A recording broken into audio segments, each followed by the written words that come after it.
मज्जा कशी आहे खेळतला कधी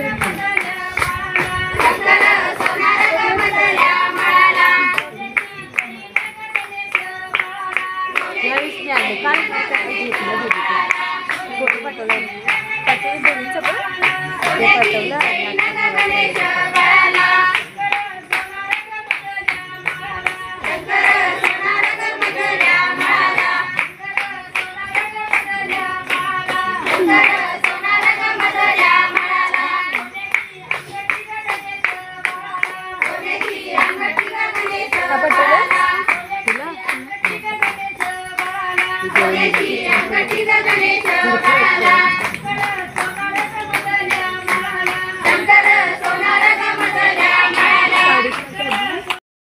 हाय, श्री स्वामी समर्थ मैत्रिणींनो, आजच्या व्हिडिओमध्ये तुमचे स्वागत आहे।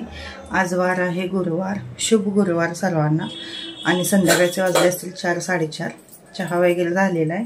यांची आता नाईट शिफ्ट चालू असल्यामुळे ते आता झोपून उठून दुकानात गेलेले आहेत। आणि मी पण आता बाकी सगळी घरातली कामं करायची, दळप करायचं आहे, शेंगा आहेत ते घेवड्याचे ते निवडायचे आहेत, तुमच्यापर्यंत व्हिडिओ पोहोचवायचा आहे। व्हिडिओ खूप आज लेट येत आहे तुम्हाला। आणि आज आमच्या इथं महाप्रसाद आहे, त्यामुळे श्री मंडळामध्ये गेलेले आहे महाप्रसादामध्ये मदत करण्यासाठी।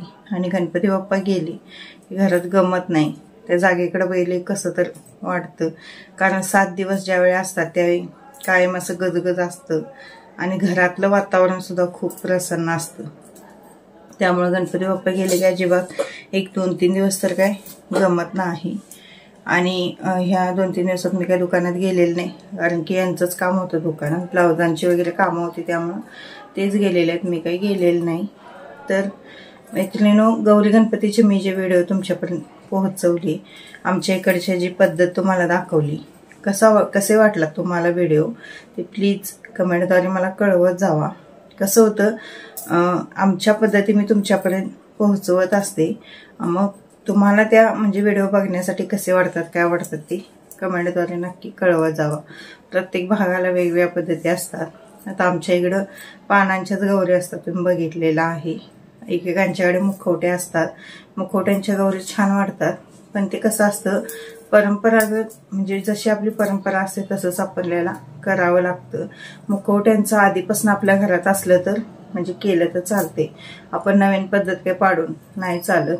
आणि मुखवट्यांचं कसं होतं, खूप म्हणजे त्याला जागा पण लागते, व्यवस्थित ठेवण्यासाठी पण जागा लागते आणि पूजा मांडण्यासाठी पण जागा जास्त लागते, तेवढी जागा आपल्याकडे पाहिजे घरामध्ये। त्यामुळे शक्यतो म्हणजे ज्यांच्याकडे पद्धत आहे त्यांनीच बसवलेलं बरं।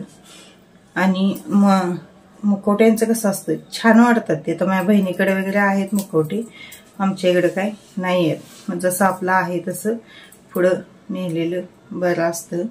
अजून भांडी घासायचे आणि संध्याकाळचा स्वयंपाक, यांची नाईट शिफ्ट असल्यामुळे स्वयंपाक लवकरच करायला लागणार आहे। आजच्या व्हिडिओमध्ये मी तुम्हाला आळूवडीची रेसिपी दाखवलेली आहे, खूप दिवसांनी दाखवली रेसिपी।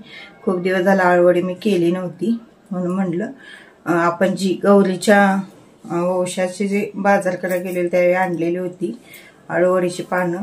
एका ठिकाणी 10 रुपये पेंडे मिळाले आणि एका ठिकाणी परत 10ला 3 पेंड्या मिळाल्या, तर मग म्हटलं घेऊन आलेले मी 10 रुपयाची 1 पेंड्या आणि 10ला 3 पेंड्या, 4 पेंड्या होत्या। गणपती जातेल्या दिवशी 1-2-3 पानाच्या मी आळूवड्या केलेल्या, कारण शिदोरीला काही जास्त लागत नाही, मग तेवढ्या 2-3 पानाच्या केल्या आणि बाकीची पानं शिल्लक राहिलेली, तर त्यातली थोडी खराब पण झालेली पानं खराब झालेली टाकून दिली आणि जी चांगली पानं होती त्याची आळूवडी आज केलेली आहे। छान झालेली आळूवडी, मस्त झालेली, नक्की त्या पद्धतीने करून बघा। आणि अजिबात खाजवलं नाही खाल्ल्यावर, कसं होतं आळू खाल्ला की खाजवायला लागलं घशामध्ये की नको वाटतं, तर तसं काय झालं नाही, म्हणजे काय खाज वगैरे घशात आली नाही, कारण की मी त्यामध्ये चिंचेचा जो कोळ असतो तो घातलेला, त्यामुळे काही ते खाजवलं नाही। चिंचेचा कोळ किंवा आमसूल असते बघा, आमसूलचं पाणी जरी तुम्ही पानांना पुसला तरी सुद्धा खाजवत नाही आळू, मग नाही खाजवलं की बरं वाटतं। आणि आज मी थोडं आळूवडी केलेली, त्यामध्ये तांदळाचं पीठ सुद्धा घातले, त्यामुळे एकदम कुरकुरीत छान झालेल्या, वाफवून परत तळून घेतल्या मी, चांगलं झालेल्या। तुम्ही शालो फ्राय करून घेतला तरी सुद्धा चालतं, चला, व्हिडिओ कसे वाटतात, काय वाटतात ते कमेंट करत जावा. व्हिडिओला हाईप करत जावा. कमेंट करणं, लाईक करणं बिलकुल निःशुल्क आहे, त्याला काही पैसे द्यावे लागत नाही. त्यामुळं प्लीज कमेंट आणि लाईक करत जावा आणि हाईप पण करत जावा. हाईप केल्यामुळे आपलं चॅनल पुढे जाण्यासाठी मदत होणार आहे. आणि गणपतीचं जे डेकोरेशन केलेलं ते अजून काढलेलं ते काढायचं आहे. आता हळूहळू काढायचं. चला, व्हिडिओ कसा वाटला ते कमेंटद्वारे नक्की कळवा. भेटूया उद्याच्या व्हिडिओमध्ये. तोपर्यंत श्री स्वामी समर्थ.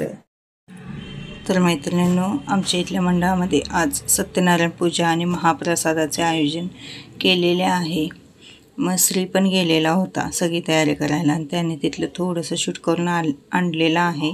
सकाळी सत्यनारायण पूजा झालेली आहे आणि आज मी बनवत आहे अळूवडी रेसिपी. काल मी ठरवलेलं होतं की आळूचं फतफत म्हणजे गरगट करायचं, पण ते राहूनच गेलं. म्हटलं आता सगळं आळूवड्याच बनवूया.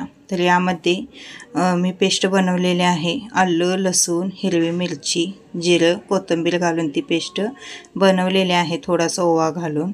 आणि जे मी दळून आणलेलं डाळीचं पीठ होतं ते डाळीचं पीठ आणि आपण आता मोदकांसाठी तांदळाचं पीठ दळून आणलेलंच होतं, तर थोडंसं तांदळाचं पीठ त्यामध्ये ॲड केलं. त्यानंतर हळद घातलेली आहे, हिंग, थोडासा ओवा, जिरं घातलेले आहेत. थोडंसं लाल तिखट पण मी चवीपुरतं ॲड केलेलं आहे आणि चवीप्रमाणे मीठ घातलेलं आहे. इथं तुम्ही धनजिरं पावडरसुद्धा घालू शकता किंवा गरम मसाला घातला तरीसुद्धा चालेल. आणि त्यानंतर जो आळू आपला खाजवतो तर ते खाज होऊ नये याच्यासाठी मी चिंचेचा कोळ म्हणजे चिंच आधीच पाण्यामध्ये भिजत ठेवलेली कोमट पाण्यामध्ये आणि त्याचा कोळ घातलेला आहे. आणि त्यानंतर हे सगळं मिश्रण मिक्स करून घेतलं. आपण जी आलं लसणाची पेस्ट वगैरे बनवलेली होती ती सुद्धा त्यामध्ये ॲड केलेली आहे. आणि पानं मात्र स्वच्छ धुवून घ्यायची, कारण बाजारात पानं कशी म्हणजे आणलेली असतात, कुठं पण ठेवलेली असतात, कोणी पण हात लावलेला असतो, त्यामुळे पानं व्यवस्थित स्वच्छ धुवून घ्यायची. पानं माझी आणून 8 दिवस झाल्यामुळे थोडासा कलर त्याचा पानांचा बदललेला आहे. आणि एक पान मी उलटं ठेवलेलं आहे आणि त्याला व्यवस्थित असं बॅटर लावून घेतलं. एक जण एक पानाला लावतात आणि त्याची अशी गुंडाळी करतात, पण मी तसं करणार नाही. ह्या पानावर आता हे पान असं ठेवलं तर ते पान उलटं ठेवायचं, म्हणजे इकडं तिकडं तिकडं इकडं असं करत जो देठाचा भाग असतो आपला तो इकडं करायचा, परत तो तिकडं करायचा, असं करत आपण ती पानं ठेवून एकसारखे 4 ते 5 पानांचं मी एकत्र असं लावून घेणार आहे. आणि परत मग अशा गुंडाळी करून ते आपण उकडायला ठेवायचं आहे. एक जण आळूवडी म्हणजे तळून पण करतात. मी आता हे वाफवून घेणार आणि त्यानंतर तळणार आहे. आणि ज्यावेळी तळत होते त्यावेळी ते शूट करायचंच विसरून गेले, त्यामुळं तो व्हिडिओ तुमच्यापर्यंत पोहोचवू शकले नाही. आणि मी माझं स्किन केअर दाखवत आहे तुम्हाला. एक 8 दिवसातनं मी असं स्किनला मसाज करत असते. म्हणजे जास्त काय मी केमिकलयुक्त चेहऱ्याला लावत नाही. कोणती क्रीम असेल किंवा काही असेल, आपलं सिंपल पॉन्ड्स पावडर तेवढी लावली की झालं. त्यामुळे चेहऱ्यावर जास्त काय असं खड्डे वगैरे नाही आहेत. तरी पण मी तुम्हाला स्किन केअर, कारण थोडासा अधूनमधून चेहरा असा क्लीन केला की आपल्यालासुद्धा फ्रेश वाटतं.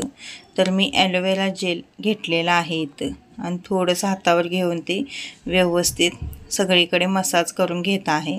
आता इथं गळ्याला बघू शकता तुम्ही, आपण मंगळसूत्र घालतो, तर मंगळसूत्र आपण कसं करतो, एकदा वेंटिक्सचे वगैरे पण घालत असतो, तर त्यामुळे असं काळं वगैरे होतं मानाला.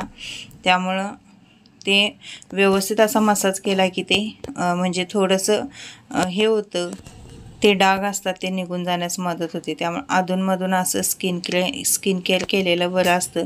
कसं होतं, जर एकसारखंच ते डाग तसेच राहिले तर मग खूप ते असं डार्क होतात बघा डाग, मग ते अजिबात चांगलं वाटत नाही. म्हणून अधूनमधून असं करायचं. आता मला काही जास्त असं स्किन केअरबद्दल काही माहिती नाही आहे, पण जे मला म्हणजे योग्य वाटतं ते करते. मी 1-2दा असं करून बघितलेलं आहे, तर खूप छान पद्धतीने स्किन म्हणजे क्लिअर होते. त्यानंतर एव्हरयूथचा जो स्क्रब मिळतो बघा, त्याने सुद्धा स्किन खूप चांगली म्हणजे क्लीन होते. मी पण आणणार आहे तो.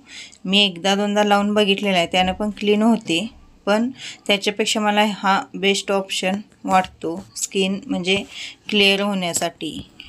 आणि त्यानंतर मी सनस्क्रीन एक आणलेला आहे, हे बघू शकता तुम्ही, ही क्रीम आहे. आता म्हणजे ते दुकानदार तर म्हणले म्हणजे खूप चांगले आहे, वापरून बघा म्हणून मी आणलेले आहे. मला काही कुठला ब्रँड वगैरे काही माहीत नाही की म्हणजे ब्रँडची ह्या ब्रँडची त्या ब्रँडची अशी काय म्हणजे चांगली असते असं काय माहीत नाही आहे. दुकानदारांनी म्हटलं हे चांगलं आहे, वापरून बघा म्हणून मग मी आणून, आणि खरोखरच चांगली क्रीम आहे ती. म्हणजे साईड इफेक्ट कुठलाही झालेला नाही. तर माझी स्किन खूप सेन्सिटिव्ह आहे अजिबात, म्हणजे त्याला काय चालत नाही, तरीसुद्धा कोणतंही रॅश वगैरे इथं आलेलं नाहीत. गळ्यावर आणि मानेवर जे डाग असतात बघा आपल्या, ते खूप घाण वाटतात. आणि माझ्या तर गळ्यावर असे चामखीळ काळे काळे ते उठायला लागलेले आहेत. आता 2 ते 3 ठिकाणी उठलेले आहेत. आमच्यात सगळ्यांनाच आहेत, आईला पण आहे, मला पण आहे, आमच्या मावशांना वगैरे सुद्धा सगळ्यांना आहे. त्यामुळं काय ते अनुवंशिकच आहे. आता बघू शकता तुम्ही, चेहरा मी स्वच्छ धुवून आलेला आहे, तर किती छान क्लीन चेहरा आपला दिसत आहे आणि एकदम फ्रेश वाटतं बघा. असं काही पण केलं तर चेहऱ्याचा थोडासा मसाज जरी केला तर खूप छान वाटतं. आणि नुसता पावडर मी परत लावलेले आहे, तर किती छान चेहरा झालेला आहे. जास्त काही लावण्यापेक्षा असं घरच्या घरी स्किन आपली क्लीन केली तरीसुद्धा चालते. आणि आईच्या आमच्या गौरी तुम्हाला मी आता या व्हिडिओमध्ये दाखवत आहे. तिलासुद्धा म्हणजे खूप आवड आहे वेगवेगळ्या पद्धतीने गौरी सजवायची. माझ्यासारखीच तिलासुद्धा आवड आहे. तिच्याकडे पण अशा पानाच्याच गौरी असतात, मुखवटे वगैरे काही नाहीत. माझ्या बहिणीकडे तेवढेच मुखवटे आहेत. पण यावर्षी तिचे सासरे वारल्यामुळे त्यांनी पण एवढं काही जास्त गौरी गणपतीचं केलं नाही. साध्या सिंपलच असं सगळं बसवलेलं, त्यामुळं तिनं पण व्हिडिओ किंवा फोटो माझ्यापर्यंत काही पोचवलेले नाहीत. चला तर मैत्रिणीनं व्हिडिओ कसा वाटला ते कमेंटद्वारे नक्की कळवा. भेटूया उद्याच्या व्हिडिओमध्ये. तोपर्यंत श्री स्वामी समर्थ.